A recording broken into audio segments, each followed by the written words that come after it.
अस्सलाम वालेकुम 10th class students. आज हम चैप्टर नंबर फर्स्ट का जो टॉपिक स्टार्ट करने वाले हैं उसका नाम है flow chart. Students, flow chart को डिस्कस करने से पहले मैं थोड़ा सा ओवरव्यू देना चाहूँगी। देखिए स्टूडेंट्स, आपको पता है कि जब भी हम एक सॉफ्टवेयर डेवलप करते हैं तो उस सॉफ्टवेयर को डेवलप करने से पहले हम लोग यूज़र्स की रिक्वायरमेंट्स इकट्ठी करते हैं। मतलब हम ये देखते हैं कि हम वो जो सॉफ्टवेयर बना रहे हैं यूज़र्स के लिए, उसके लिए यूज़र्स की रिक्वायरमेंट्स क्या हैं, उनकी नीड्स क्या हैं, वो चाहते क्या हैं, ताकि हम उसके अकॉर्डिंग सॉफ्टवेयर बना सकें। तो स्टूडेंट्स, जब हम यूज़र्स की रिक्वायरमेंट्स को कलेक्ट कर लेते हैं तो हम लोग क्या करते हैं, एल्गोरिदम तैयार करते हैं। अब एल्गोरिदम क्या था, स्टेप बाय स्टेप प्रोसीजर था कि हम अपने सॉफ्टवेयर को किस तरह से डेवलप करेंगे, किन किन फेजेस से गुजर कर डेवलप करेंगे।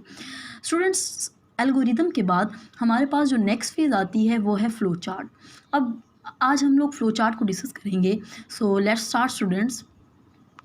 देखिए स्टूडेंट्स, हमारे पास जो फ़्लो चार्ट है ये बेसिकली दो वर्ड्स के कम्बिनेशन से बना है, फ़्लो एंड चार्ट। फ़्लो का मतलब है बहाव या डायरेक्शन। किसकी डायरेक्शन? डाटा की डायरेक्शन। चार्ट का मतलब है किसी चीज़ को ग्राफिकली रिप्रेजेंट करना, किसी चीज़ की स्केचिंग करना, पेपर वर्क करना, ठीक है, उसको हम चार्ट बोलते हैं। फ्लो चार्ट बेसिकली क्या है, हमारे सॉफ्टवेयर को डिवेल्प करने का जो तरीका है, या उसकी जो ग्राफिकली रिप्रेजेंटेशन है, या उसकी जो पिक्टोरियल रिप्रेजेंटेशन है, pictorial representation of N algorithm. देखिए, हमने फ्लो चार्ट से पहले एल्गोरिदम को तैयार किया ना, तो एल्गोरिदम की जो ग्राफिकली रिप्रेजेंटेशन होगी, उसका जो पेपर वर्क होगा, उसकी जो स्केचिंग होगी, उसका जो मॉडल होगा, उसकी जो नकल होगी, उसको हम क्या बोलते हैं? Flow chart. अगेन बता रही हूँ स्टूडेंट्स, एल्गोरिदम की ग्राफिकली रिप्रेजेंटेशन जो है, एल्गोरिदम की ग्राफिकली रिप्रेजेंटेशन जो है, उसको हम फ्लो चार्ट का नाम देते हैं। स्टूडेंट्स, सवाल ये पैदा होता है कि हम फ्लो चार्ट क्यों बनाते हैं। देखिए स्टूडेंट्स, मैंने यहाँ एक एग्जांपल दी है डिज़ाइनर ऑफ बिल्डिंग्स, या हमारे पास बिल्डिंग्स को तैयार करने से पहले उसका नक्शा तैयार किया जाता है। उसका जो डिज़ाइनर होता है वो उस बिल्डिंग का डिज़ाइन जो है तैयार करता है। सबसे पहले वो कैसे तैयार करता है? वो स्केचिंग करता है, वो पेपर वर्क करता है, वो उसका नक्शा बनाता है, ठीक है।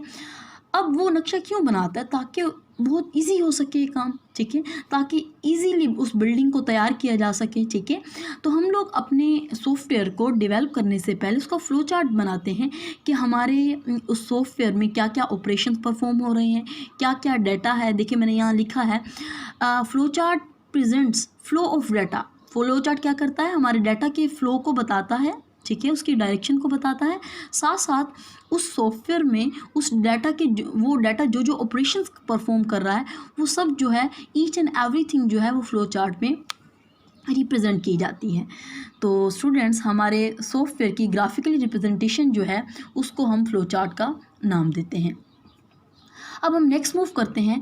स्टूडेंट्स, होता क्या है, जब हम फ्लो चार्ट या स्केचिंग करते हैं तो उसके लिए हम सॉफ्टवेयर को डेवलप करने से पहले वो जो फ्लो चार्ट बनाते हैं उसके लिए हम कुछ स्पेसिफिक प्री डिफाइंड सिंबल्स को यूज़ करते हैं। आज हम उन सिंबल्स को डिस्कस करते हैं स्टूडेंट्स। देखिए स्टूडेंट्स, हमारे पास कुछ सिंबल्स हैं। देखिए, आपको पता है कि एक एल्गोरिदम जो है वो स्टार्ट होता है और एंड होता है। तो हमने अभी ये बताया है कि एक एल्गोरिदम की जो ग्राफिकली रिप्रेजेंटेशन होगी उसको हम फ्लो चार्ट का नाम देते हैं। तो एक एल्गोरिदम जो है वो स्टार्ट होता है और एंड होता है। तो एल्गोरिदम को स्टार्ट या एंड करने के लिए हम जो सिंबल यूज़ करते हैं वो हमारे पास ओवल सिंबल है, ठीक है। एक एल्गोरिदम स्टार्ट या एंड जिस सिंबल से होता है फ्लो चार्ट में, वो सिंबल हमारे पास ये है, ठीक है। स्टूडेंट्स, आगे हमारे पास है जी प्रोसेसिंग। देखिए स्टूडेंट्स, आपको पता है कि हम अपने देखिए स्टूडेंट्स, आपको पता है कि हमारा सिस्टम जो है वो कुछ इनपुट्स को एक्सेप्ट करता है और उसके बाद प्रोसेसिंग करता है। तो हम अपने सिस्टम में या फ्लो चार्ट में प्रोसेसिंग के लिए जो साइन यूज़ करते हैं वो हमारे पास है रेक्टेंगल सिंबल।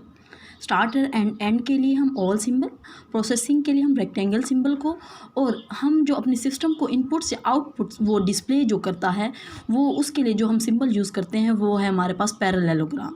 पैरेललोग्राम जो है वो बेसिकली हमारे फ्लो चार्ट में इनपुट्स और आउटपुट्स को रिप्रेजेंट करता है। इसके बाद हमारे पास जो नेक्स्ट है वो है कंडीशन। आपको पता है कि हम बहुत सारी कंडीशन लगाते हैं अपने प्रोग्राम में, अपने सॉफ्टवेयर में। तो हम अपने सॉफ्टवेयर में कंडीशन को रिप्रेजेंट करने के लिए डायमंड सिंबल को यूज़ करते हैं। इस स्ट्रक्चर को हम डिसीजन मेकिंग स्ट्रक्चर या डिसीजन मेकिंग सिंबल भी कह सकते हैं। उसके बाद हमारे पास आता है कनेक्टर। कनेक्टर क्या करता है students, basically data flow lines को कनेक्ट करता है। अब डाटा फ्लो लाइंस कौन सी होती हैं, ये हमारे पास डाटा फ्लो लाइंस हैं स्टूडेंट्स, जो कि हमारे पास अपर होती है डाटा फ्लो लाइन, लोअर होती है, लेफ़्ट एंड राइट होती है, ठीक है। इसके अलावा हमारे पास है जी प्री डिफाइंड फंक्शन के लिए जो हम सिंबल यूज़ करते हैं वो हमारे पास ये है, ठीक है। इसके अलावा हमारे पास लास्ट वन जो सिंबल है फ्लो चार्ट में वो है रिमार्क्स का। हम अपने सॉफ्टवेयर के लिए जो कमेंट्स देते हैं, रिमार्क्स देते हैं, उसके लिए हम ये सिंबल यूज़ करते हैं। Thank you so much students.